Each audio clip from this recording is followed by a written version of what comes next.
सिद्धं शुद्धं पणमीय जिनेन्द्रवरनेमि चन्दमकलङ्कं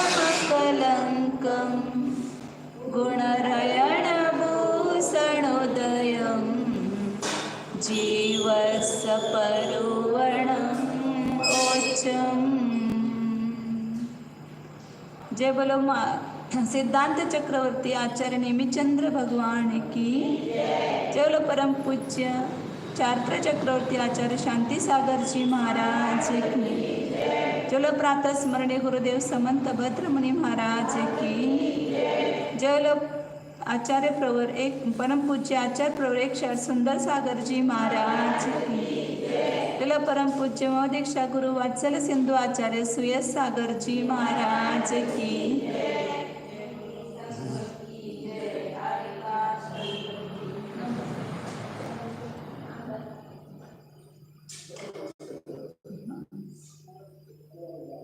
गाथा नंबर 264 नहीं 200 हाँ हाँ हो गए ना 265 हो गए ना 266 से 265 हो गई है। हाँ आपण ने कल देखा था काल आपण पाहिलं होतं एकतर 3 योग वाले 2 योग वाले आणि 1 योग वाले म्हणजे मध्ये संख्या किती आहे ते काढले ते आपण त्रैराशिक करून।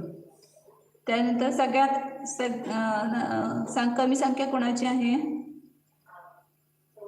सगळ्यात कमी जीव कोणते येणार नाही ह्या योगींच्या मध्ये 9 योग सत्य मनयोग वाल्यांची संख्या सगळ्यात कमी आहे। सगळ्यात जास्त कोणाची येणार कायोग वाल्या जीवांची संख्या जास्त आहे। कारण कसं केलं सत्य मनोयोगापासून असत्य उभय आणि अनुभय कसं आहे ते संख्यात गुणित येत जाणार आणि त्या 4 मनोयोगांपेक्षा 4 वचन त्यांच्या संपूर्ण जोड करून त्याच्या संख्यात गुणा कोण येणार वचनयोगी सत्य वचनयोगी मग असत्य उभय आणि अनुभय त्याच्यानंतर काय योगी सांगितलं। त्या काय योगीमध्ये आपण एक योगवाल्या जीवांच्या मध्ये काय योगीच असतात। तर ते एक काय योगामध्ये 3 योग घेतले कोणते कर्मण काय योग औदारिक काय योग आणि औदारिक मिश्र काय योग। मग त्यांच्यामध्ये काळाच्या अपेक्षेने त्यांची पण संख्या काढली। सगळ्यात काळ कमी कोणाचा आहे कर्मण काय योगाचं किती कर्मण काय योगाचं किती आहे काळ कर्मण काय योगाचा काळ किती जास्त किती आहे 3 समय हां कर्मण काय योगाचा काळ 3 समय हां आणि औदारिक मिश्राचा अंतर्मुहूर्त त्याच्यापेक्षा संख्यात्पट अंतर्मुहूर्त औदारिक काय योगाचा आणि त्याच्यामध्ये ते संख्या काढली की 3 एक योगवाल्या जीवांची संख्या किती आहे हे 3 योगवाल्या जीवांची संख्या किती आहे सांग। सामान्य संख्या किती सांगितली संख्यात आहेत असंख्यात आहेत की अनंत आहेत हां संख्या कर्मण कायोगी औदारिक मिश्र कायोगी आणि औदारिक कायोगी एका वेळा किती असणार जीव संख्यातच हां अनंत अनंत संख्या आहे। हां 3 वेगळे वेगळे पण अनंत अनंत आहेत आणि सगळ्यांची मिळून पण अनंत अनंत येणार। काल एक स्वतंत्र गाथा झाली 264 नंबरची की या 3 योगवाले जीव किती आहेत तर अनंत अनंत आहेत आणि त्याच्यामध्ये अनंतामध्ये विभागणी केली 3 समयामध्ये किती संचित होणार आणि अंतर्मुहूर्तामध्ये किती होणार आणि त्याच्यापेक्षा संख्यात्पट औदारिक आयोगामध्ये किती होणार अशी 3 योगवाल्यांची संख्या काढली। मग सामान्य किती वेळा सांगितलं काल पण किती वेळा सांगितलं की एक फक्त जे औदारिक कायोगी आहे ते साधारण वनस्पती काय जीव ते अनंत अनंत आहेत बाकी सगळे जीव असंख्यात आहेत। मग एक योगवाल्यांची संख्या किती आहे काही कमी संसार राशी आहे 13 मध्ये काही कमी केलेलं आहे फक्त आणि ते पूर्ण एक योगवाल्या जीवन 13 म्हणजे अनंत अनंत राशी आहे ती 13 जी आपण संदृष्टी घेतो ती किती राशी आहे अनंत अनंत आहे। आता पुढं थोडंसं दरवाजा त्यांना बंद करून देतो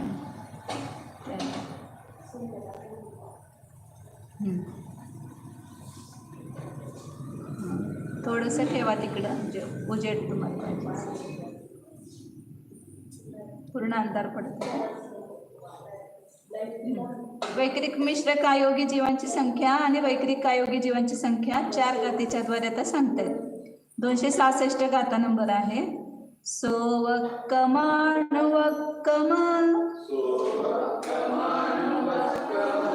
कालो संख्येच 62 दिवाणी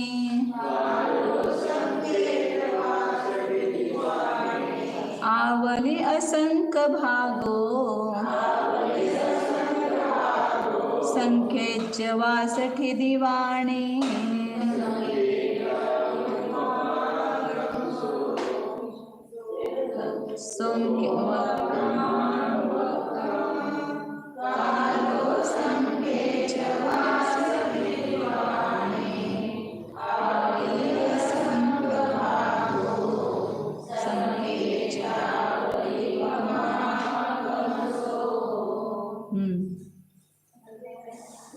सोपक्रम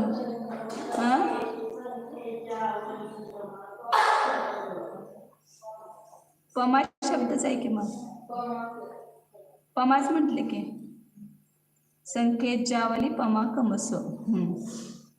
सोपक्रम, सोवक्रम आणि सोपक्रम आणि अनुपक्रम हे 2 शब्द आले तिथं.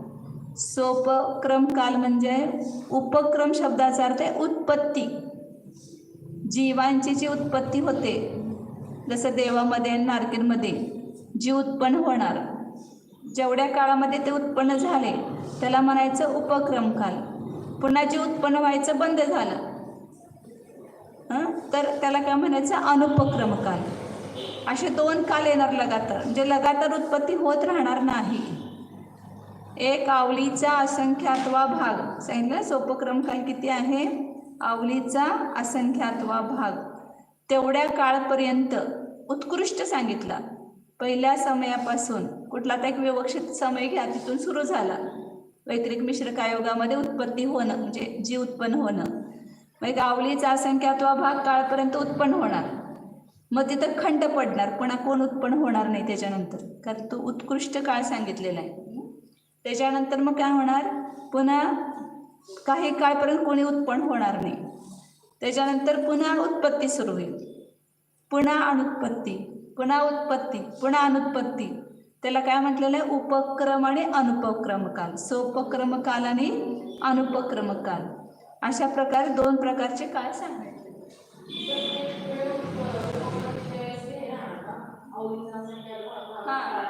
म्हणजे हा नियम झाला तिथं. थोडंसं पुढे जायचं बाहेर की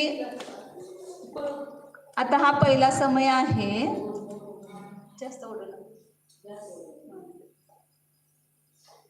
त्या जीवाची उत्पत्ती सुरू झाली सोपक्रम काल.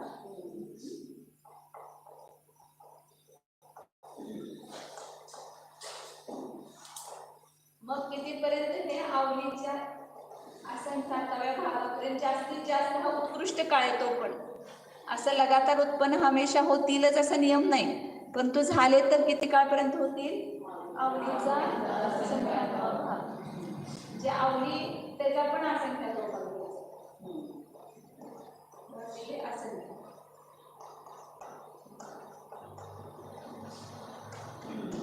जे लगातार जीवांची उत्पत्ती देवामध्ये किंवा नरकामध्ये, वैक्रिक मिश्र कायोगामध्ये थोडक्यात घ्या, कारण तिथं उत्पन्न झालं की वैक्रिक मिश्र कायोग चालू होणार ना. मग तिथं पहिल्या समयापासून एवढ्यापर्यंत उत्पन्न झाले, मग पुन्हा काय होणार? ही उत्पत्ती बंद होणार, मग कोणी उत्पन्न होणार नाही. मग तो त्याला काय म्हणणार? अनुपक्रम.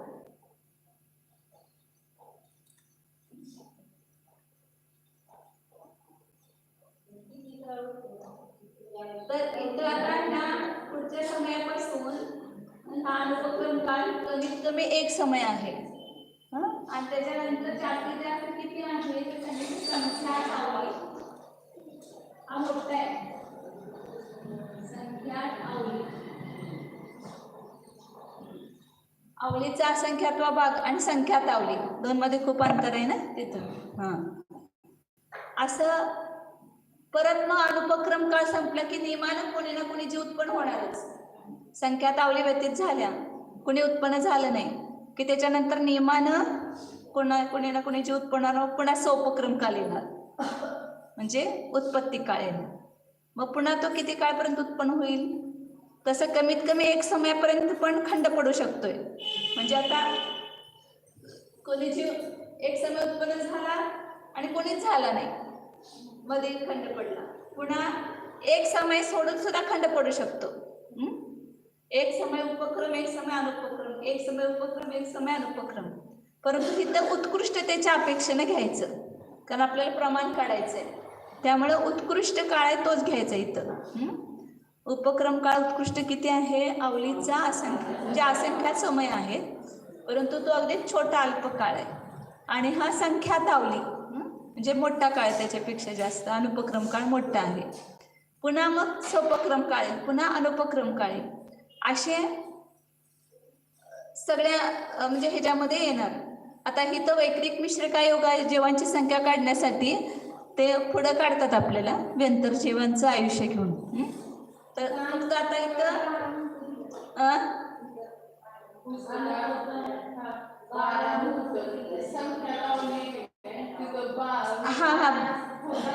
नाही अंतर्मुहूर्त नाही, माझं हे झालं म्हणजे सांगण्यात चुकलं की 12 मुहूर्त पर्यंत देव आणि नरकांच्या मध्ये कोणी उत्पन्न झालं नाही असं 12 मुहूर्त होऊ शकते उत्कृष्ट काळ. तर तो पण संख्यात आवलीच येतोय. 12 मुहूर्तामध्ये पण संख्यात आवलीच होतात, अंतर्मुहूर्तामध्ये पण संख्यात आवली होतात. बरोबर आहे, 12 मुहूर्त घ्यायचं इथं जास्तीत जास्त काळ. परंतु इथं अंतर्मुहूर्त घेऊनच बहुतेक केलंय.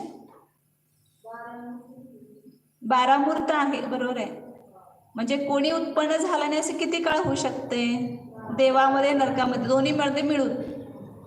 एक केवळ देवामध्ये घेतलं तर 24 मुहूर्त आहे, किंवा केवळ नरकामध्ये कोणी उत्पन्न झालं नाही असं 24 मुहूर्त होऊ शकते. आणि दोन्हीमध्ये आता इथं वैक्रिक मिश्र योगाचा काळ काढायचा आहे, त्यामुळे दोन्हींचा मिळूनच काढायचं ना, म्हणून तर 12 मुहूर्त घ्यायचं. बरोबर. हां नाही, दोन्हीचा मिळून वैक्रिक मिश्र योगाचा काळ आहे ना, त्याच्यामध्ये जे उत्पन्न म्हणजे जे उत्पन्न झाले त्यामध्ये वैक्रिक मिश्र काय होणार ना, दोन्हीमध्ये म्हणजे नरकामध्ये पण होतो आणि देवामध्ये पण होतो. इथं फक्त आता एवढं 2 गोष्टी लक्षात ठेवायच्या, सोपक्रम काळ किती आणि सोपक्रम काळ म्हणजे काय, आणि अनुपक्रम काळ किती आणि त्याचा अर्थ काय, हे 2 गोष्टी लक्षात ठेवायच्या. तर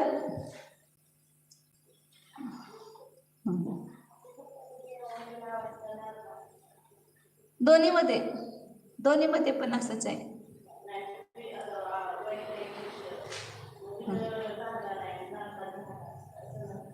हा म्हणजे कोणी नरकात कोणी उत्पन्नच झालं नाही किंवा देवामध्ये सुद्धा दोन्हीमध्ये मिळून कोणीच झालं नाही असं किती काळ होणार? 12 मुहूर्त होणार. ते वैक्रिक मिश्र कायोगाचा अंतर म्हणतात त्याला, की वैक्रिक मिश्र कायोग कोणालाच झाला नाही असं किती काळ होऊ शकतंय? तर 12 मुहूर्त होऊ शकते. त्यामुळे तिथं 12 मुहूर्त घेतलेलं आहे. ते संख्यात आवली म्हणजे 12 मुहूर्त घ्यायचं आहे इथं. मग काय झालं? अनुपक्रम पहिला सोपक्रम काळ कशाला म्हटलं? उत्पत्तीचा काळ. आणि तो किती आहे? आवलीचा असंख्यातवा भाग. आणि अनुपक्रम काळ म्हणजे उत्पत्तीरहित काळ, म्हणजे कोणी उत्पन्न झालेलं नाही तिथं देवा किंवा नरकामध्ये. त्याला म्हणजे कुठं पण लावायचं, जिथं जिथं लावायचं असेल तिथं. आता इथं वैक्रिक मिश्र कायोग लावायचं आहे, त्यामुळे देव नरकांच्या मध्ये घ्यायचं. किंवा आता आपल्या ह्याच्यामध्ये सुद्धा मनुष्यामध्ये कोणी उत्पन्नच झालं नाही त्याला अनुपक्रम काळ म्हणणार, आणि उत्पन्न झाला तर उपक्रम काळ म्हणणार. परंतु इथं विवक्षा कुणाचे ते अपेक्षेने काढायचं आहे. तर इथं संख्येचे 62 दिवाणे, संख्यात वर्षाचं आयुष्य स्थिती असणाऱ्या वाण म्हणजे व्यंतर देवांना काय म्हणतात? वाण म्हणतात. त्यामध्ये सोपक्रम काळ आणि अनुपक्रम काळ किती आहे? तर तो सांगितला संख्यात वर्ष हे आपला आवलीचा असंख्यात्वा भाग आणि संख्यात आवली अनुपक्रम काळ आहे. इथं व्यंतर देवांच्या अपेक्षेनं काढतात, कारण का की जिथं आयुष्य कमी असेल तिथं उत्पत्ती जास्त होणार. व्यंतर देवांच्या मध्ये सारखे उत्पन्न होणार आणि वरच्या स्वर्गामध्ये वगैरे सारखे उत्पन्न होणार नाहीत. अंतर जास्त सारखं मध्ये मध्ये अंतर पडणार. आणि इथं व्यंतर देवामध्ये मात्र 10,000 वर्षाचं जिथं आयुष्य आहे, मग तो जीव 10,000 वर्षामध्ये मेला तर दुसरे जीव लवकर लवकर उत्पन्न होणार ना. तिथं जिथं आयुष्य आता 33,000 आयुष्य आहे तिथं जीवांची उत्पत्ती लगेच लगेच नाही, जास्त अंतर आहे तिथं. आणि इथं जिथं आयुष्य कमी असेल तिथं उत्पत्तीचं अंतर कमी येणार, म्हणून व्यंतर देवांच्या अपेक्षेनं काढतायत इथं.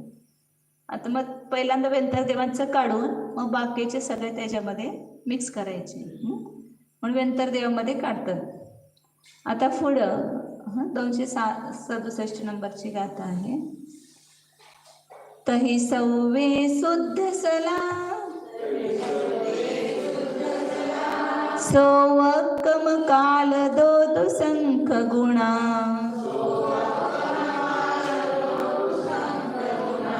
तत्तो संख गुणोणा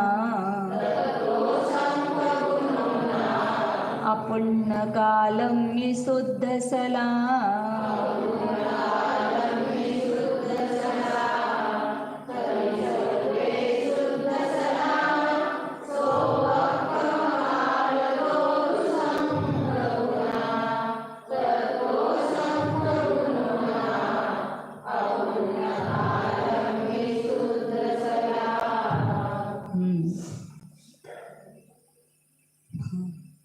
आता तिथं काय सांगितलं की एक सोपक्रम काळ किती आहे, आवलीचा असंख्यात्व भाग.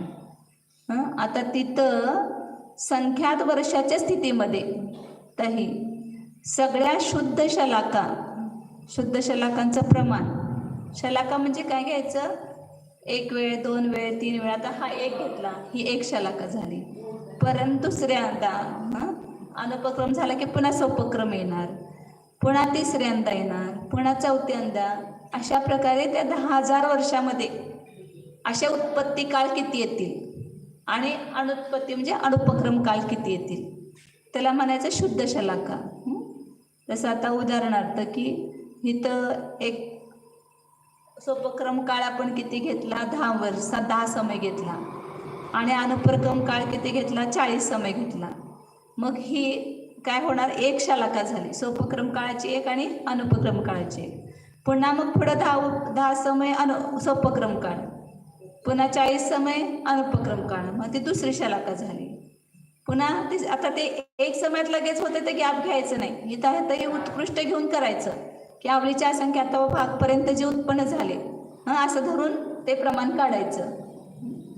तर इथं सांगता येत आता की त्या संख्यात वर्षाच्या म्हणजे 10,000 वर्षाची जी स्थिती आहे त्याच्यामध्ये सर्व शुद्ध शलाका म्हणजे किती होणार, तर सोपक्रम काळाचा जो काळ आहे, आवलीचा असंख्यात्व भाग काळ आहे ना, ह्या काळापेक्षा त्याच्या शलाका जास्त होणार, संख्यात पट, संख्यात गुणा होणार.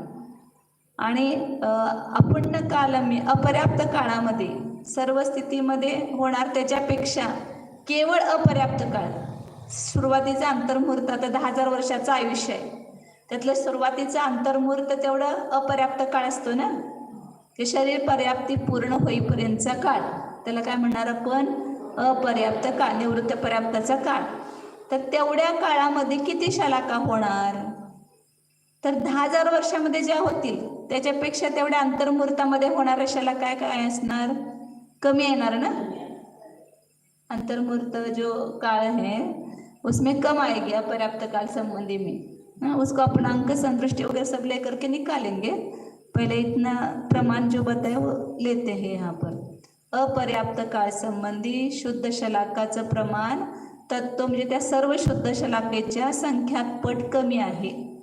पूर्ण 10,000 वर्षामध्ये होणारे शलाका अनेक अंतर्मुहूर्तामध्ये होणारे शलाका नियमानं कमीच येणार ना, संख्यात पट कमी आहेत. तर त्याचं प्रमाण इथे सांगतात की 10,000 वर्ष प्रमाण स्थितीमध्ये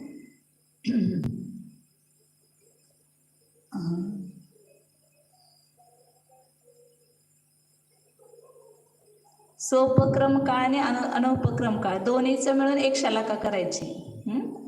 सोपक्रम काळ मी सांगितलं आवडीचा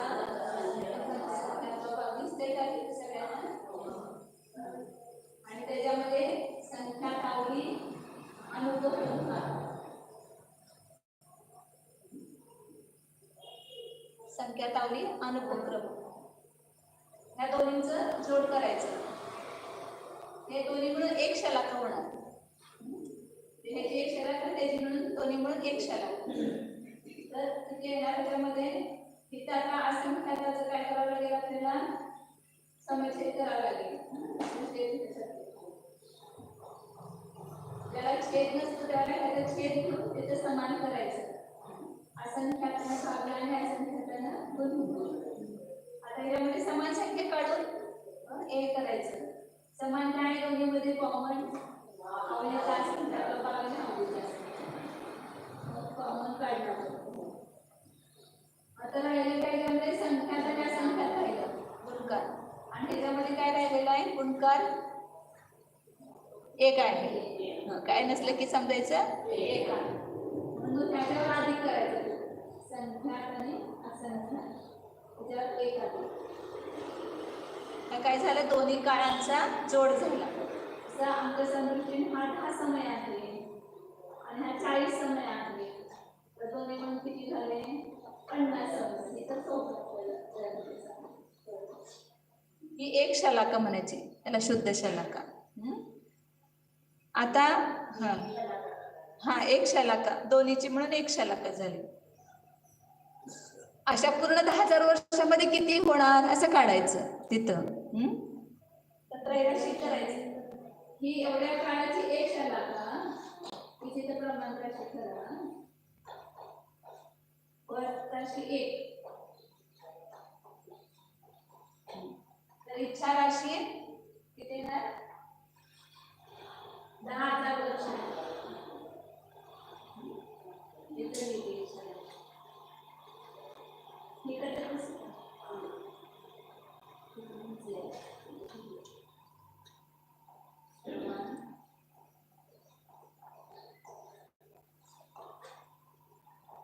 आवडीचा संख्या तो हा संख्या गुणिले असंख्या अधिक एक एवढ्या काळाची म्हणजे अंतर्मुहूर्त झाला असतो. एवढ्या काळाची एक शलाका फरक. तर इच्छा राशी 10,000 वर्षांची किती. आता 10,000 वर्षामध्ये आणि अंतर्मुहूर्तामध्ये ना तर 10,000 वर्षाला पण काय करून घ्यायचं आपण अंतर्मुहूर्तामध्ये करून घ्यायचं. तर किती अंतर्मुहूर्त होणार संख्यात अंतर्मुहूर्तच होणार ना. संख्यात वर्ष स्थितीमध्ये अंतर्मुहूर्त संख्यातच होत म्हणून संख्यात अंतर्मुहूर्त होणार ह्याच्यामध्ये. तर ते संख्यात अंतर्मुहूर्त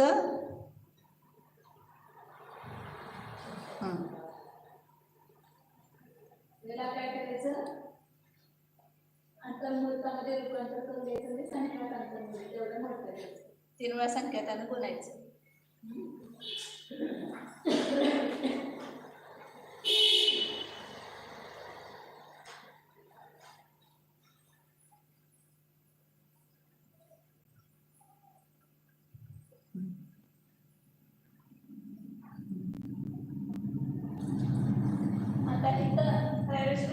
एवढ्या काळाची एक शलाका तर एवढ्या काळाची किती शलाका 10,000 वर्षाला आपण हे करून घेतलं ना. तर एवढ्या याच्यामध्ये किती शलाका होणार एकूण असं प्रमाण काढायचं. 40 आता आपण केलं 50ची एक शलाका तर 10,000 समय धरा. 10,000 समयामध्ये किती शलाका होणार तर तिथं ते काढणं सोपं आहे.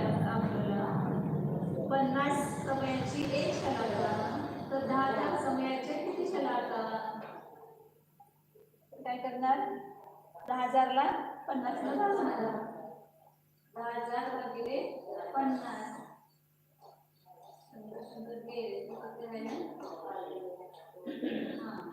200 ना 200 शलाका.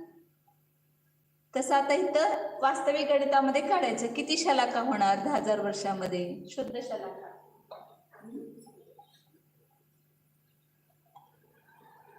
त्याला भागायचं. संख्याकांत होतं आणि आता ह्याच्यामध्ये प्रमाण काढण्यासाठी ह्या राशीमध्ये काहीतरी ऋण मिसळायचं. या राशीमध्ये ऋण मिसळलं तर ते अपवर्तन करायला सोपं.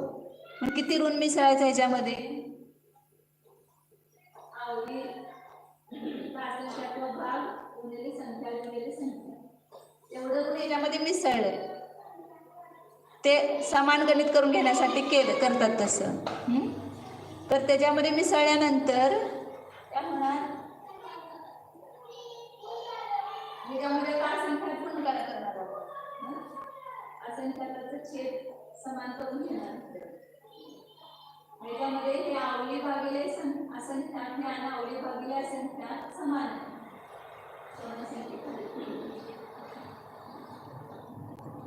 आणि शिल्लक काय राहिलं? हे दोन संख्या ते समान आहे. आता हे शिल्लक राहिलं संख्यात आणि असंख्यात संख्या, आणि त्याच्यामध्ये त्याचा एक अधिक होणार. अशी संख्या आली.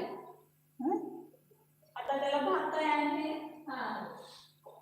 आवडीचा असंख्याचा भाग संख्यात असंख्यात अधिक एक.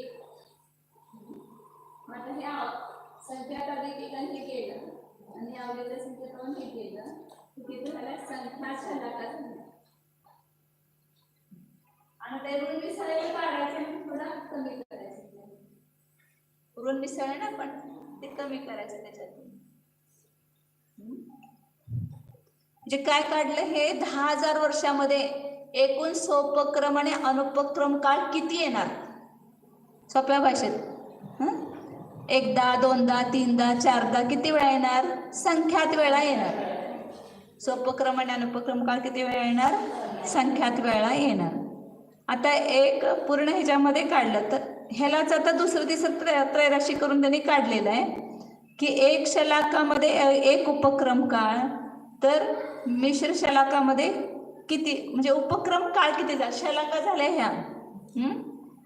आता त्या शलाकेमध्ये एकूण उपक्रमाचा काळ किती? जसं आता आपण किती शलाका काढल्या? 200. आता 200 शलाकेमध्ये उपक्रम काळ किती होणार? मग काय करायचं? एका शलाकेचा काळ किती? उपक्रम काळ 10 समय मांडला आपण. अंकसंदृष्टीने मांडले. उपक्रम काळ पण 10 समय मांडला आणि अनुपक्रम काळ 40 समय मांडला. दुसरं त्रैराशी करायचं. हे काय काढलं? एकूण शलाका, म्हणजे पूर्ण 10,000 वर्षामध्ये सोपक्रम काळ आणि अनुपक्रम काळ किती होतील हे काढलं आपण. अंकसंदृष्टीचे 200 काढल्यानंतर हे संख्या काढली ना. आता एका त्या शलाकेमध्ये काळ किती होणार सोपक्रमचा तो काढायचा. एका शलाकेचा काळ किती आहे? उपक्रम काळ आवडीचा संख्या, तर संख्या शलाका आहे तर त्याचा काळ किती होणार? सोपं आहे, ते दोन्ही तर गुणकार येणार. एका काळ गुणणार, जसे एक उपक्रम काळ 10 समयाचा, तर 200 उपक्रम काळ आहेत एकूण. तर उपक्रम शलाका आहेत, तर उपक्रम काळ एकूण किती होणार? म्हणजे इथलं 10 समय, दुसऱ्यातलं 10 समय, तिसऱ्यातलं 10 समय, चौथ्यातलं 10 समय, असे 200 मध्ये 10 समय येणार. ते सगळे मिळून त्या काळांचा जोड किती होणार? 2000 होणार. 10,000 मध्ये 2000 समय उपक्रम काळाचे येणार आणि 8000 समय अनुपक्रम काळ येणार. एक मांडलेला पण 10,000 समय मांडले तर 2000 समय उपक्रम काळ येणार आणि 8000 अनुपक्रम काळ येणार. समय तेवढे समय. उपक्रम शलाका आणि उपक्रम काळ हे दोन गोष्टी लक्षात आले का? शलाका म्हणजे वार घ्यायचे, किती वेळा झाले, किती वेळा आले, आणि काळ म्हणजे त्याचे समय घ्यायचे. एकदा आपण एक शलाका 10 समयाची केली तर असे 10 समय सगळ्या प्रत्येक शलाकाचे होणार. तर सगळ्या शलाकेचं म्हणून काळ किती येणार? तर तिथं काढला आपण 2000 समय येणार आहे 10×200 आणि ज्या वास्तविक गणितामध्ये असंच लिहिणार आपण उपक्रम काळ एकूण 10,000 वर्षामध्ये एवढा येणार. जे संख्यात अंतर्भूतच म्हणतात असंख्यात भागलेले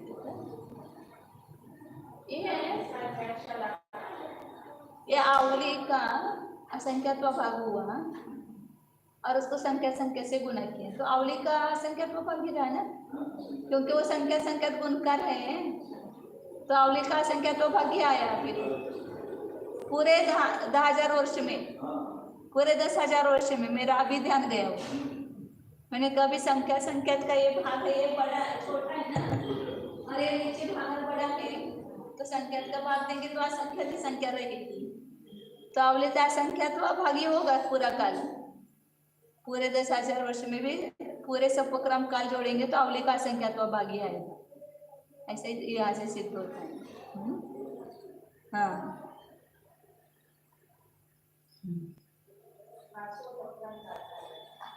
हा सोपक्रम काळ पूर्ण 10,000 वर्षातला। हा म्हणजे तो सगळा मिळून पण आवलीचा संख्यात्व भागाला हे भावभाषण केलं त्याचं। कसं भावभाषण केलं की इथं असंख्याचा भाग आहे ना आणि संख्यातून संख्या आहे, ही संख्या छोटी आहे ही मोठी आहे, ही जी संख्या आहे ही मोठी आहे, भागार मोठा आहे आणि गुणकार छोटा आहे। गुणकाराचं आपण अपवर्तन केलं इथं तर असंख्यातच राहणार, जे हा आवलीचा असंख्यात्व भागच येणार। एका काळपेक्षा हे सगळे मिळून काळ मोठे म्हणून ते संख्यातानं गुणलं, पण ते सगळं गुणल्यानंतर सुद्धा जे उत्तर येणार तो आवलीचा असंख्यात्व भागच येणार असं म्हणायचं। हे आज भावभाषण झाले, केवळ शिकवलंय खरं भावभाषण आज झालं असं होते। काय एका वेळेला एक स्पष्टता होते त्याची, असं पुष्कळ अंतर्मूर्त होईल असं डोक्यात ना, बहुत सारे अंतर्मूर्त होंगे ऐसा लगा, लेकिन अभी ध्यान में कि वो आवली का असंख्यात्व भागी होता है सब मिला करके। आता हे काढायचं काय अपर्याप्त काळामध्ये किती हे होणार, उपक्रम काळ किती येणार हे पूर्ण 10,000 वर्षातलं काढलं आपण। आता आपल्याला काय काढायचं, वैक्रिक मिश्र काय कुठं असणार, फक्त अपर्याप्त अवस्थेमध्येच असणार। म्हणून एक वैक्रिक मिश्रयोगाचा जो काळ आहे त्याच्यामध्ये किती जीव संचित होणार, त्यातले उपक्रम काळ काढले आपण कुठले, फक्त अपर्याप्त काळातले, तर मग त्याच्यामध्ये जीवांची संख्या येणार आपल्याला। पहिल्यांदा काय काय कसं कसं काढतात ते लक्षात घ्या। आता इथं आपला अंकसंतुष्टीने 2,000 समय आले पूर्ण 2,000। आता हे पुस्तक हा काय आहे, संपूर्ण 10,000 वर्षातला उपक्रम काळ। 10,000 वर्षामध्ये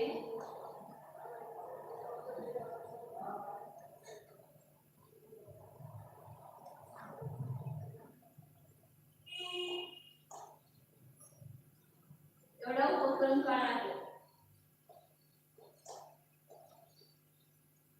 तर जो अपर्याप्ताचा काळ आहे ते तो फक्त अंतर्भूत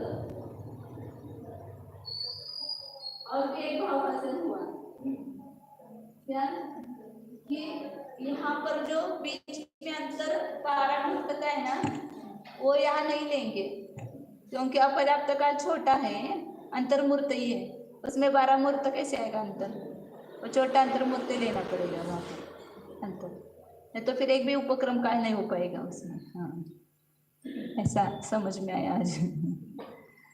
काय झालं मग आता की 10,000 वर्षामध्ये एकूण एवढा उपक्रम काळ, जसं आपण 10,000 समयामध्ये 2,000 समय उपक्रम काळ घेतला, तर आता अपर्याप्ताचा काळ समजा 500 समय आहे असं ठरवलं। तर शेवटी घेतले का त्याच्यामध्ये अंकसंतुष्टीमध्ये विशेषार्थामध्ये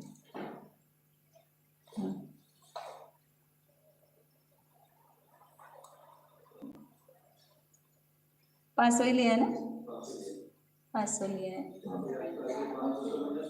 हाँ 10,000 समयामध्ये 2,000 समय शुद्ध उपक्रम काळ, तर 500 समय घेतला अपर्याप्त काळाचा.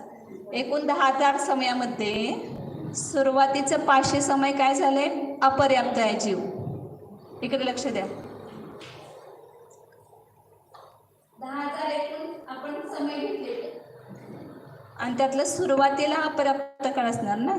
तो अपर्याप्त काळ किती घेतला? 500 समय घेतला. म्हणजे पहिल्या समयापासून 500 समयापर्यंत काय असणार? अपर्याप्त काळ. आणि त्याच्यामध्येच वैयक्तिक मिश्र काय होणार अपर्याप्त काळामध्ये.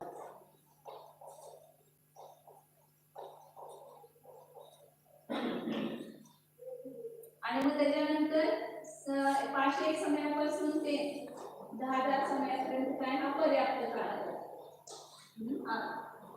मग आता इथं आपल्याला पर्याप्त काळातल्या उपक्रम शलाका घ्यायच्या नाहीत.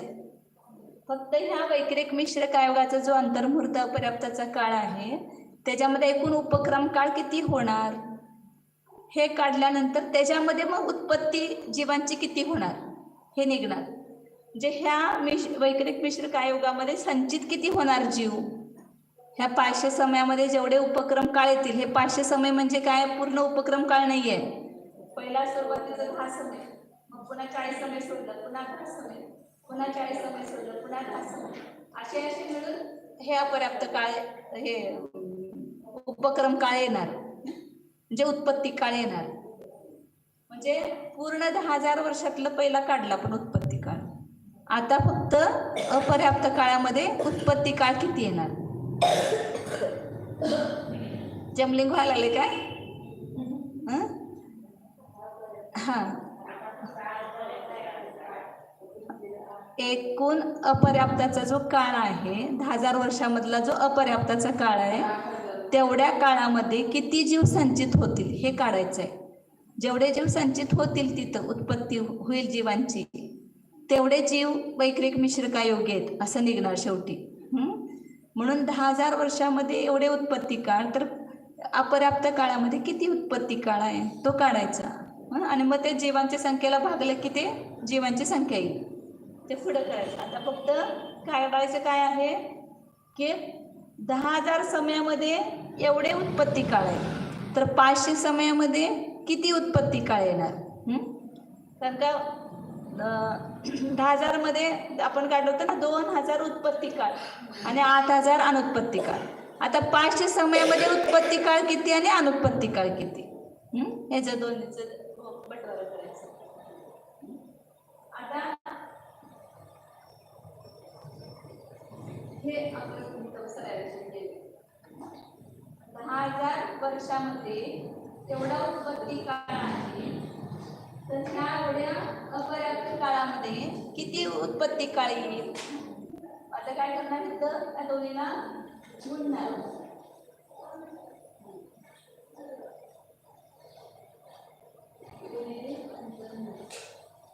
आणि 10,000 वर्षाचे पण काय करायचे आपण अंतर्मुहूर्त करायचे.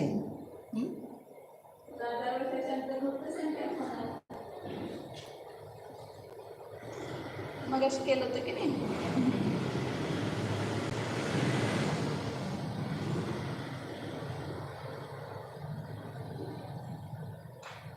बरोबर आहे ना.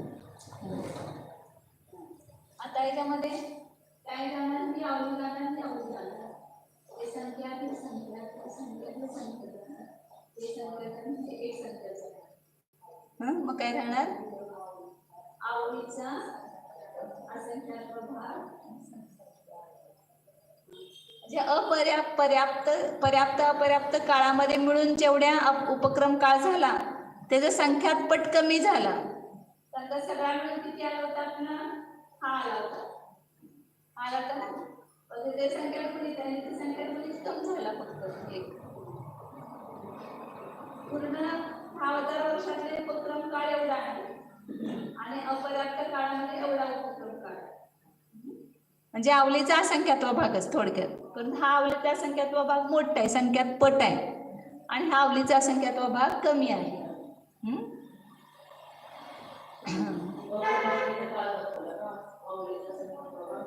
कुठला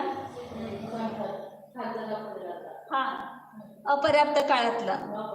अपर्याप्त काळ अंतर्भूत, त्याच्यामध्ये उपक्रम आणि अनुपक्रम काळ दोन्ही मिळून आहे तो अपर्याप्त काळ.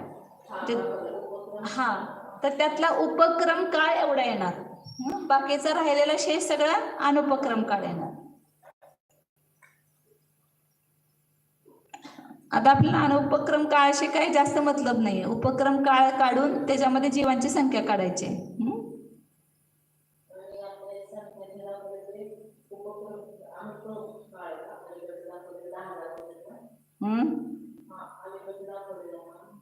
हा, 10,000 वर्षातला उपक्रम काळ आणि अपर्याप्त काळातला उपक्रम काळ.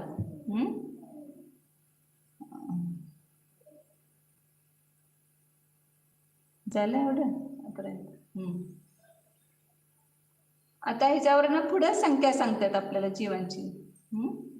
अंकसंतुष्टीनं पण लक्षात आलं की एकूण आपण 10,000 समय मांडले, 10,000 वर्षाचे 10,000 समय मांडले.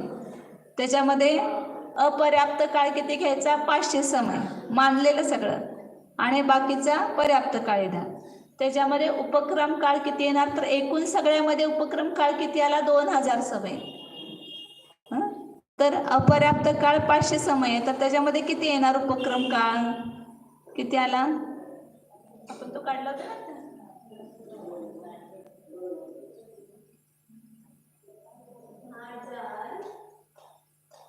समयामध्ये 2,000 उपक्रम काळ आहे, तर 500 समयामध्ये किती येणार? तर 2,000 गुणिले 500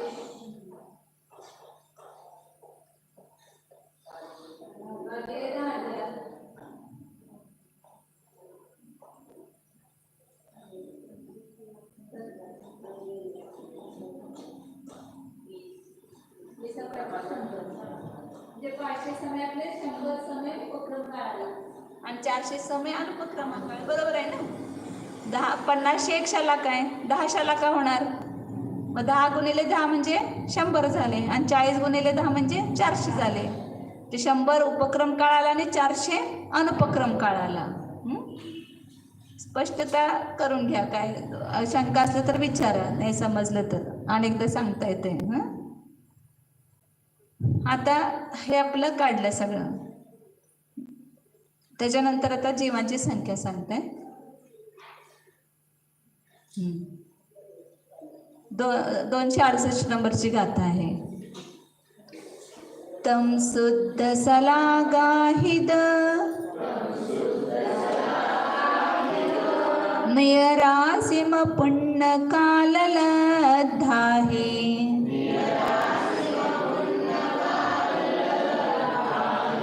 शुद्ध सलागाहि गुणे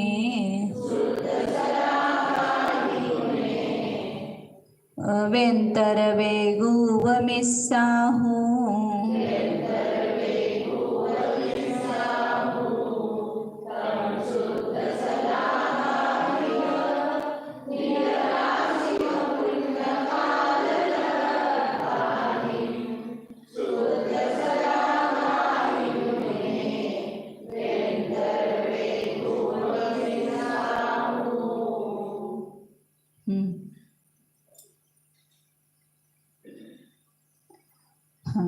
आता ते वैक्रिक मिश्रकायोगी जीवांचं व्यंतर वैक्रिक मिश्रकायोगी काढायचं, कारण 10,000 वर्ष आयुष्य कोणाचं? व्यंतरांचं. तर त्यांच्या अपेक्षेनं तिथं उत्पत्ती जास्त आहे सारखी, म्हणून व्यंतर जीवांच्या अपेक्षेनं काढताय. तर तम शुद्ध सलागा हिद नियरासीम, त्या शुद्ध शलाकाने भाजित आपली राशी म्हणजे व्यंतरदेव राशी त्याला भागायचं, आणि अपर्याप्त काळ संबंधी ज्या शुद्ध शलाका शुद्ध उपक्रम काळ आहे त्यानं गुणायचं. म्हणजे शुद्ध सलागा ही सुलागा ही अपुण्य काल लद्दा ही शुद्ध सलागा ही गुणे. एकदम सोपं आहे. काय? वेंतर वेगू व मिस्साहू. आता व्यंतर देवांचं पण प्रमाण काहीतरी मानूया आपण. किती आहे? 2 लाख मानलं आपण. 2 लाख व्यंतर देव आहेत एकूण सगळे मिळून.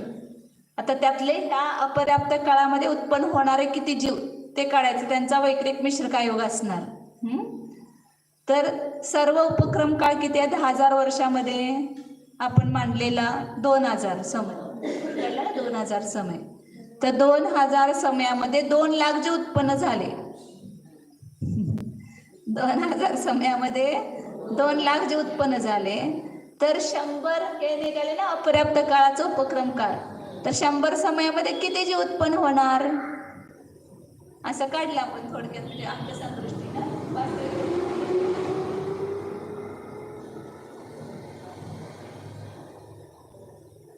10,000 समयामध्ये किती जीव, 2,000 उपक्रम काळ फक्त घ्यायचे ना.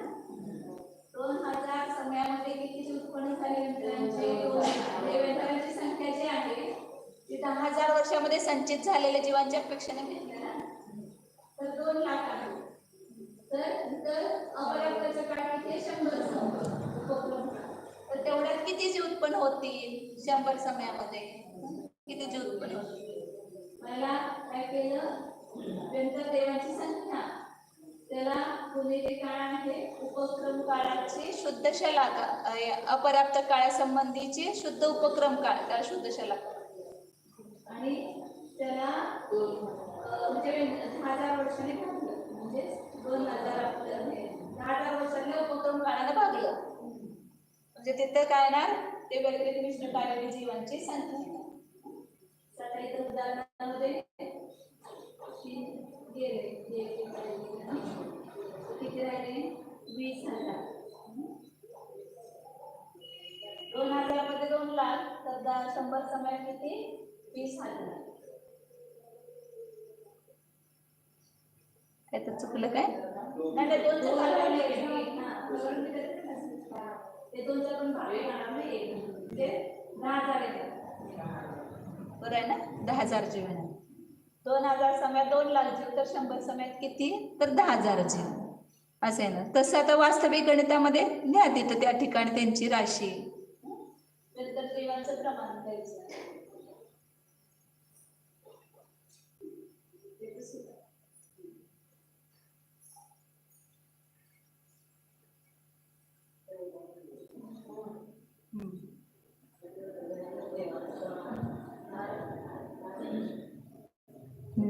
सर्व उपक्रम काळ पहिल्यांदा द्यायचा आपल्याला.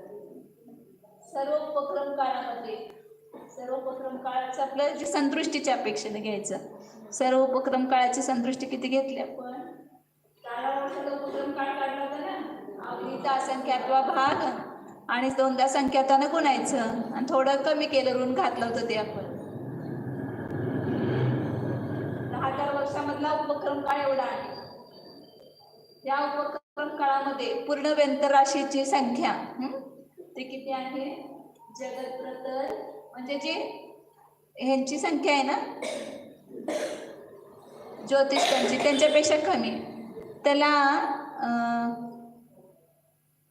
300 योजनाच्या वर्गाने भागायचं.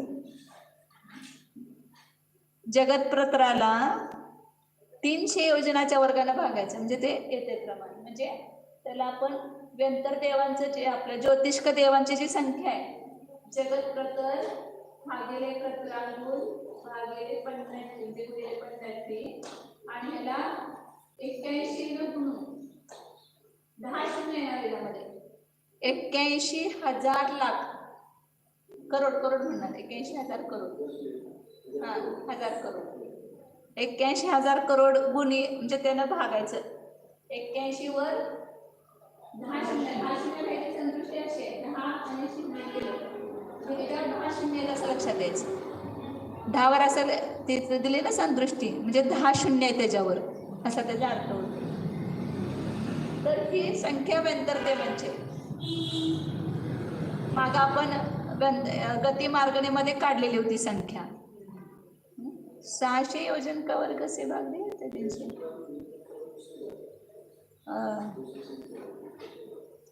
गति मार्गना, गति मार्गना नहीं, उसमें नहीं, हाँ योग से है, क्योंकि 600 योजन का वर्ग बड़ा आएगा ना, हाँ, तो वो इसको 4 से गुना करेंगे, 324 करेंगे, तो 600 वजन का वर्ग आएगा और ये 300 वजन का वर्ग आएगा। 300 वजनाच्या वर्गात 300 वजनाचं वर्गाचं एवढं येते उत्तर. म्हणजे जगत प्रतराला 300 वजनाच्या वर्गाने भागायचं. म्हणजेच 50 प्रतरांकून गुणिले 81 वर 10 शून्य जे 81,000 करोड. म्हणजे ज्योतिष्क देवांच्या पेक्षा व्यंतर देवांची संख्या 81,000 करोड गुणा कमी आहे. भागाकारमध्ये आहे ना ते. एवढी ज्योतिष्क देवांची संख्या आहे आणि त्याला तो भागांमध्ये तेवढं गुणा कमी झाला ना संख्या. ही ज्योतिष्क देवांची संख्या आहे. त्याला पुन्हा 81,000 करोड न भागले म्हणजे तेवढ्या पट कमी आली ना संख्या त्यांची ज्योतिष्कपेक्षा. म्हणून त्याचे संख्यात्वा भाग आहेत असं म्हणतात. व्यंतर देव ज्योतिष्कांच्या पेक्षा संख्यात्वा भाग आहे. सगळ्यात जास्त ज्योतिष्कच आहेत. हे डोळ्यात रात्री झोपे जरी विचारलं तरी सांगायचं. सौनी पंचेंद्रिय पर्याप्त जीवामध्ये सगळ्यात जास्त संख्या कुणाची आहे? तर ज्योतिष्क देवांची आहे. सौदी पंचेंद्रिय पर्याप्त एवढा शब्द वापरायचा. तर असौदी जीव जास्त आहेत. पंचेंद्रियामध्ये असौदी तिर्यांच्या जीवांची संख्या जास्त आहे. सगळ्यात पंचेंद्रिय सामान्य घेतलं तर तिर्यांची जास्त सौदी असौदी म्हणून. पण तो सौदी पंचेंद्रिय पर्याप्तामध्ये घेतलं तर ज्योतिष्क देव जास्त आहे. तर काय वैमानिक देव खूप कमी आहे. वैमानिक देव तर ते नारकामध्ये जसं जगश्रेणी गुणिले घनांगुलाचा दुसरा वर्गमूळ आहे तसं तिथं जगश्रेणी गुणिले घनांगुलाचा तिसरं वर्गमूळ वगैरे असं आहे.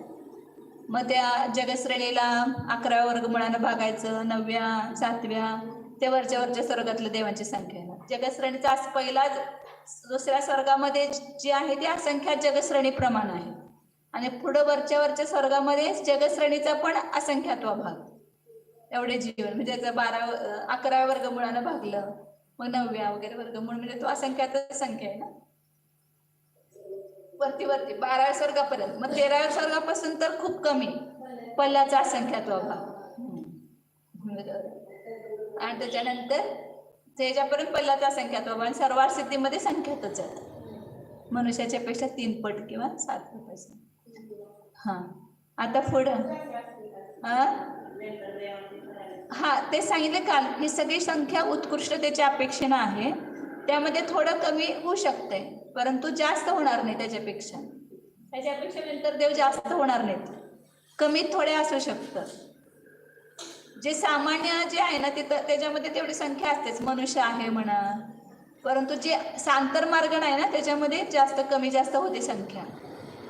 जसं आता मनुष्य अपर्याप्त जीव आहेत. किती आहेत? जगश्रेणी भागिले सूच्यंगुलाचं पहिलं आणि तिसरं वर्गमूळ आहे मनुष्यांची संख्या. परंतु तेवढे कायम असत नाहीत. ती सांतर मार्ग नाही. कधी एक सुद्धा मनुष्य असू शकेल अपर्याप्त, कधी 2 असू शकेल, कधी 3 असू शकेल आणि कधी जास्तीत जास्त असले तर तेवढे असणार. ती जास्तीत जास्त आहे. परंतु बाकी जसं 1-2 असणार नाहीत. जे व्यंतर वगैरे त्यांची ती कायम निरंतर मार्ग नाही. त्यामध्ये असंख्यात कायम जीव असणारच. परंतु मनुष्य अपर्याप्त आहे किंवा जसं ते सांतर मार्गाने सांगितलं ना वैक्रिक मिश्र कायोग. आता वैक्रिक मिश्र कायोग पण आपण उत्कृष्टतेच्या अपेक्षेनं काढतोय. तसं कोणी मध्ये ज्याला अंतर असेल त्याला कोणीच नाही वैक्रिक मिश्र कायोगी जीव. 0. आणि कधी एकच उत्पन्न झाला देवान नरकामध्ये मिळून तर एकच असू शकेल, कधी 2च असू शकतील, कधी 3च असू शकतील. जास्तीत जास्त जी संख्या काढली ती कुठली आपण आता काढायला लागलो ती उत्कृष्ट संख्या. आता ही आपण काढायला लागलो अजून संख्या की एवढ्या पूर्ण 10,000 वर्षातल्या उपक्रम काळामध्ये एवढे व्यंतरजीव साठले तर अपर्याप्त काळातला उपक्रम काळ तिथे येतो.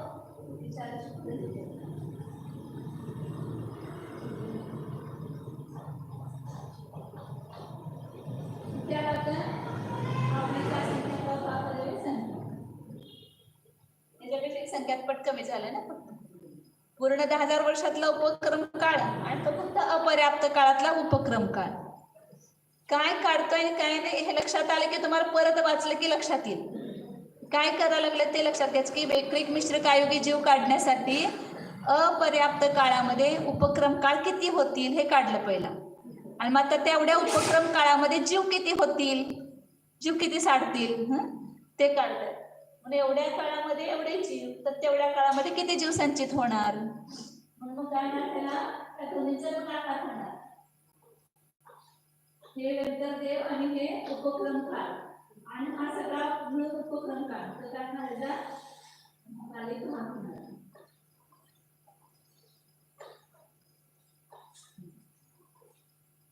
मग आता इथं हा अवलीचा संख्यात्व भाग, आवलीचा संख्यात्व भाग झाला, हा संख्या हा संख्या जाणार. जे वेंतर राशी आहे त्याच्यातला संख्यात्व भाग जीव काय होणार, वैक्रिक मिश्र कायोगी, वैक्रिक मिश्र कायोगी जीवांची संख्या येणार. इथं त्याने काय घालवलं नाही, तसंच ठेवलंय ते. या उन्होंने कुछ नहीं किया, लेकिन वैसा ही आएगा ना, जाएगा ना परिवर्तन होकर के, तो इतना ही आएगा.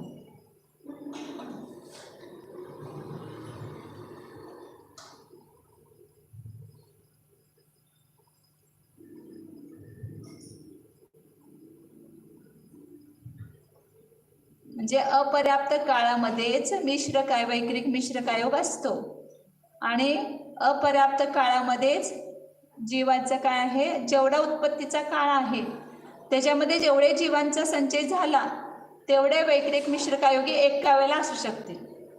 जास्तीत जास्त वैक्रिक मिश्र कायोगी व्यंतरदेवांच्या मध्ये सापडणार, आणि ते किती असू शकतील, तर अपर्याप्त काळामध्ये जेवढे उत्पत्ती काळ आहेत, जे 500 समय उत्पत्ती काळ घेतला आपण, ते अपर्याप्त काळ घेतला, त्यातले 10 समय उपक्रम काळ जास्तीत जास्त घेऊन काढायचं, सगळ्यात जास्त घेऊन काढायचं उपक्रम काळ. 1 समय 2 समय घ्यायचं नाही, पूर्ण अवलीचा असंख्यात्व भाग सगळे घेतले काळ. मग तेवढ्यामध्ये किती जीव संचित होतील, तेवढे वैक्रिक मिश्र कायोगी जीव जास्तीत जास्त असू शकतील. कधी 1 पण असू शकेल, कधी 2 पण, कधी 3 पण, कधी संख्यात 1000. एका वेळेला नरकात उत्पन्न झाले 1000 जीव, तर त्याला वैक्रिक मिश्र कायोगी किती होणार, 1000 होणार. किंवा त्याच्यापेक्षा सगळेच मिळून घेतले की, आता ही फक्त व्यंतरदेवांची काढली, त्याच्यामध्ये बाकीच्या जीवांची अजून संख्या मिक्स करायची. व्यंतरदेवामध्ये एवढी संख्या होणार, त्यांची जी मूळ संख्या आहे त्याचा संख्यात्व भाग सरळ काढणे निघून जाणार, आणि हा संख्या राहिलेला तिथे दिला, त्यांची जी व्यंतरांची संख्या होती त्याच्यामध्ये संख्याचा भाग द्या की तेवढे जीव काय होणार, वैक्रिक मिश्र कायोगी होणार. जेवढे वैक्रिक व्यंतरदेव आहेत त्याचा संख्यात्वा 1 भाग जीव वैक्रिक मिश्र कायोगी असू शकतील जास्तीत जास्त. आता त्याच्यामध्ये बाकीचे अजून देव आणि नारकी जोडायचे वैक्रिक मिश्र कायोगी, त्यांची संख्या ती अल्प असणार, म्हणून ती फक्त जोडली. अल्प असली तरी ते सुद्धा असंख्यात असू शकतात एका वेळेला. नारकी बी एक साथ असंख्यात बी उत्पन्न होऊ शकते, एका वेळेला असंख्यात जीव नरकामध्ये गेले किंवा देवामध्ये उत्पन्न झाले, त्यांची उत्पत्ती एका वेळेला असंख्यातांची पण होऊ शकते, पहिल्या दुसऱ्या स्वर्गात किंवा भवनत्रिकामध्ये वगैरे. पुढे 269 गाथा आहे, वेळ झाली.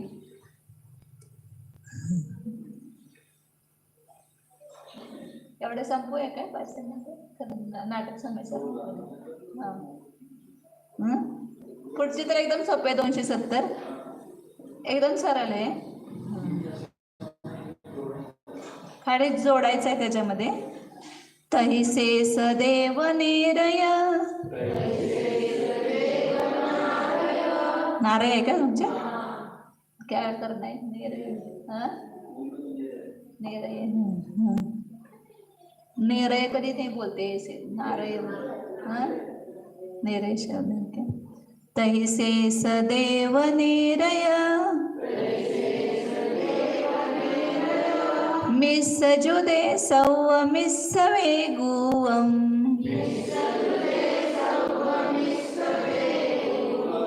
सुरनिरय काय जोगा वेगुव्य काय जोगा तू.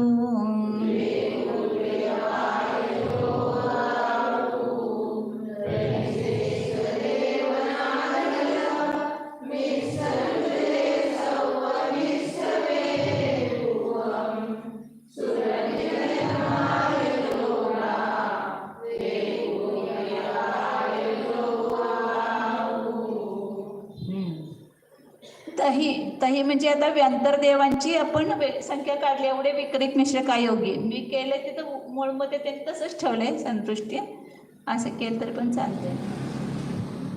तर ह्यामध्ये काय करायचं आता, शेष देव बाकीचे देव म्हणजे कोण कोण येणार, भवनवासी, ज्योतिष्कवासी आणि वैमानिक, हे तिन्ही देवांची संख्या काय करायची, मिसळायची त्याच्यामध्ये. आता ज्योतिष्क देवांची संख्या जास्त आहे परंतु उत्पत्ती तेवढी होणार नाही, कारण का त्यांचं आयुष्य मोठं आहे. फलोपमाचं 8वा भाग ते सांगितलं, उत्कृष्ट आयुष्य त्यांचं फलोपम आहे, परंतु त्यांचं जगन्य आयुष्य फलोपमाचा 8वा भाग आहे. लोकांतिका नामष्टू सागरोपमाने सर्वेशाम, त्याच्या अगोदर तर त्या ज्योतिष्क देवांचं आयुष्य म्हणजे असंख्यात वर्षाचं त्यांचं काय जगन्य सुद्धा आयुष्य आहे. त्याच्यामुळे उत्पत्ती तिथं व्यंतर देवांच्या एवढी होत नाही, म्हणून ते कमीच आहे संख्या. तर ती संख्या आणि भवनवासीची संख्या आणि वैमानिक देवांची संख्या, तिन्ही संख्या काय करायच्या त्याच्यामध्ये फक्त अधिक करायच्या. आता त्याच्यामध्ये जी कायोग राशी आपण काढली होती, 4 मनोयोगी, 4 वचनयोगी आणि कायोगी, तर त्या कायोगीमध्ये हे दोन्ही पण आहेत ना, वैक्रिक कायोगी, औदारिक कायोगी सगळेच आहे त्याच्यामध्ये. मग ती जी कायोगींची संख्या काढली होती त्याच्यामधले तिर्यंची आणि मनुष्य संबंधी औदारिक आहार कायोगी दोन्ही संख्या कमी करायच्या आणि बाकी जेवढी शिल्लक राहते तेवढी काय आहे, वैक्रिक कायोगी जीवांची संख्या आहे. ह्याच्यामध्ये काय करायचं आता, फक्त भवनवासी 3 रेषा कराव्या लागतील ना, 3 लाइन नहीं दिया क्या उन्होंने, संतुष्टि में नहीं दिख रहा है, इधर रह गया शायद, इधर संस्कृत में नहीं दिखाया लेकिन इधर इसमें है, हिंदी में तो संस्कृत में भी होना चाहिए 3 लाइन. इधर 3 लाइन द्यायची, कोण आहे 3 लाइन, भवनवासी, त्यानंतर देवांमध्ये दिसायचे आणि त्याच्यामध्ये ठेवताना असंच प्रमाण ठेवले, आवडीचा संख्या प्रभाग, संख्या आणि ते शास्त्रामध्ये अशीच ठेवले संदृष्टी. मी ते घालवले तर पण चालते, परंतु त्यांनी तसंच ठेवलं, मी तसंच ठेवलं. आणि वैक्रिक कायोगी किती आहेत, हे वैक्रिक मिश्र कायोगी देव झाले, व्यंतर देवांचे काढले ते त्याच्यामध्ये हे मिसळले जीव. आणि वैक्रिक कायोगी जीव किती आहेत, तर एकूण जी कायोगी जीवांची संख्या काढली होती आपण माग, किती संख्या नव्हती, संख्याच काढली होती की ते 3 योगवाले जीव आहेत, त्याच्यामध्ये सत्य मनोयोगी किती, असत्य मनोयोगी किती आणि शेवटी काय योगी काढले होते, ते किती काढले होते, देवांच्या संख्येमध्ये 3 योगवाले अधिक केले होते ना, प्रतरांगुल, पंडती, संख्या, एक अधिक संख्या, म्हणजे 2 अधिक, आणि त्यामध्ये 3 योगवाले जीव काढले होते, मनुष्य, तिर्यंचे, नारकिन सगळे त्याच्यामध्ये. एवढे कोण होते, 3 योगवाले. आणि ह्याला काय केलं होतं, 3 योगवालेने हे त्याच्यामध्ये काय योगवाले काढायचे 3 योगवाल्यामध्ये, तर तिथं 1701 न धावलं आणि कायकाचा काळ किती 1360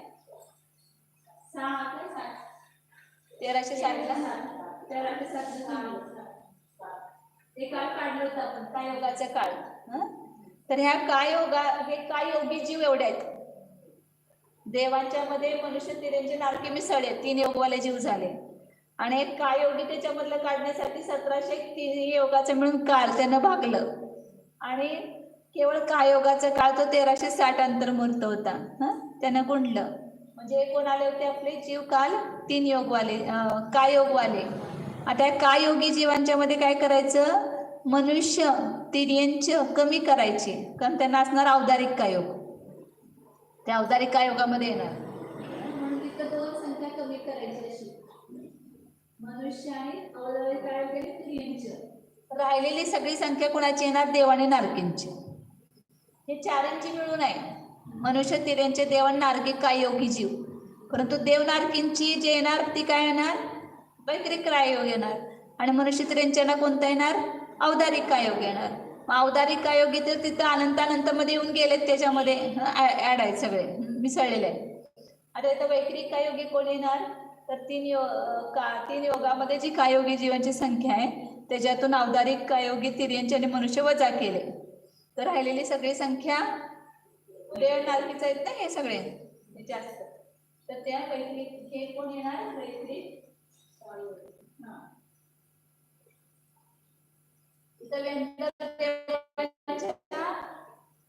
वैक्रिक मिश्र राशीमध्ये बाकीचे देव मिसळले आणि नारकी मिसळले. काय झालं, वैक्रिक मिश्र कायोग. त्याच्यामध्ये नारकी नाही मिसळले, नारकी पण मिसळायला पाहिजे ना. भावन ज्योतिष का वैमानिक, हा पुढे दिले त्याने. सप्त पृथ्वी नारक वैक्रिक मिश्र कायोगीशूचे उद्देशू, म्हणजे 3-4 करावे लागतील मग अधिक.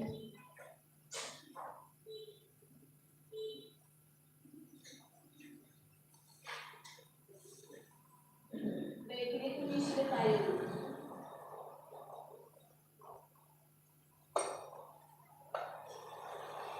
राशीमध्ये सगळे मिसळले आणि हे कायोगी जीवाच्या मधून 2 वजा केले मनुष्य तिर्यंचे, ते वैक्रिक कायोगी आहे.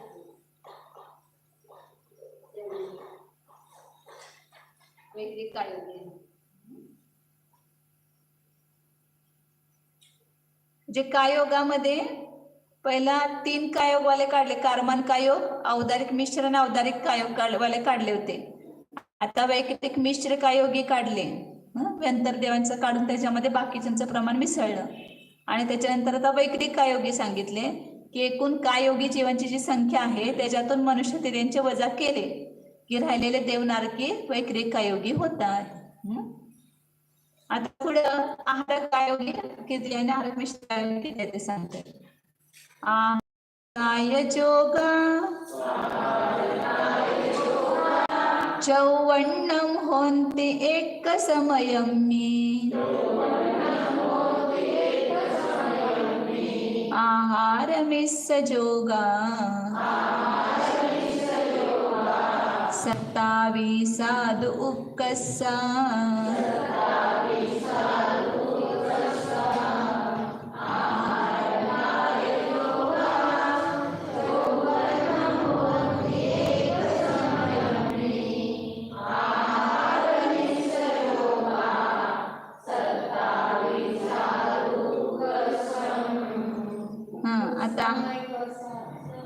आमच्यात उक्कसा आहे शब्द आहे, उक्कसा आहे आमच्यात शब्द. त्याच्यात उक्कसम दिले काय, उक्कसम दिले. आहार काय जोगा, आहार कायोगी म्हणजे कोण असतात हे आहार कायोगी, प्रमथ संयत मुनी 6व्या गुणस्थानामध्ये. तर ते संख्यातच असतात मुनी, आहार कायोग एका वेळेला काढणारे. तर जास्तीत जास्त किती असू शकतील एका समयामध्ये, त्याची संख्या सांगितली आचार्याने 54. जास्त किती मुनी काढलेला आहारक शरीर. आणि मग आहारक मिश्र कायोग त्याचा काळ आहे, तर त्याच्यामध्ये किती जीव होते संचित, 27 उक्कसा, उत्कृष्ट रूपाण. मग हे उक्कसा शब्द आहे ना, हा अंत्यदीपक आहे. याच्यावरनं सगळी जी संख्या सांगितल्या सगळ्या मार्गणेमध्ये आणि सगळ्याच्यामध्ये ते उपलक्षण घ्यायचं ह्याचं. म्हणजे सगळी संख्या जी सांगितली ते आम्ही उत्कृष्टतेच्या पेक्षाने सांगितलेली आहे. म्हणजे त्याच्यापेक्षा जास्त जीव नाहीत, परंतु त्याच्यापेक्षा थोडे कमी होऊ शकतात. आहार मिश्र जोगा 27 उक्कसा. आहारक मिश्र योगी किती आहेत उत्कृष्ट रूपानं, 27 आहेत. मध्यदीपक, अंत्यदीपक म्हणायचं नाही, मध्यदीपक अजून पुढं पण सांगणार आहेत ना. पूर्वीच्या मार्गणा गती अधिक झाल्या त्याच्यामधली संख्या ती पण उत्कृष्ट रूपानं आहे. आणि पुढे अजून वेद कशा अधिक मार्गणा होणार त्याच्यामध्ये जी संख्या सांगणार ती पण उत्कृष्ट रूपानं आहे. म्हणाला मध्यदीपक म्हणायचं उत्कृष्ट शब्दाला. मध्यदीपक म्हणजे इकडं आणि तिकडं दोन्हीकडे लावायचं. आणि ते असेल तर पुढं लावता येणार नाही, पाठीमागच लावता येईल, म्हणून मध्यदीपक आहेत. 54 आणि 27 एवढं लक्षात ठेवायचं, याची संख्या फिक्सच आहे. कमी जास्तीत जास्त एक सुद्धा जीव असू शकेल, आहारकवाला. कधी 2 असतील, कधी 3 असतील किंवा कधी कोणी पण असणार नाही. असं पण होऊ शकते. तर अशी ही संख्या सांगितली योग मार्गणेमध्ये. तर त्याचा थोडंसं तुम्ही स्वतः पण अभ्यास करा. आजचं ते स्वतः काढा, काय काय केलं ते एकदा बघायचं आपण स्वतः. म्हणजे आपण स्वतः केलं की आपल्या लक्षात आलं की नाही ते कळते. नोट्समध्ये आहे ते बघून करा.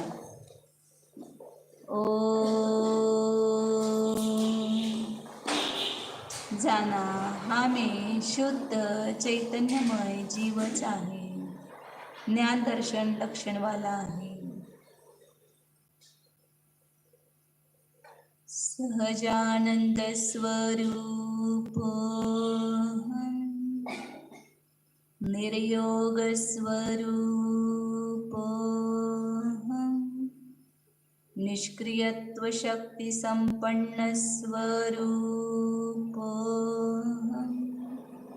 शुद्धोऽहम् एकोऽहम् ध्रुवोऽहम्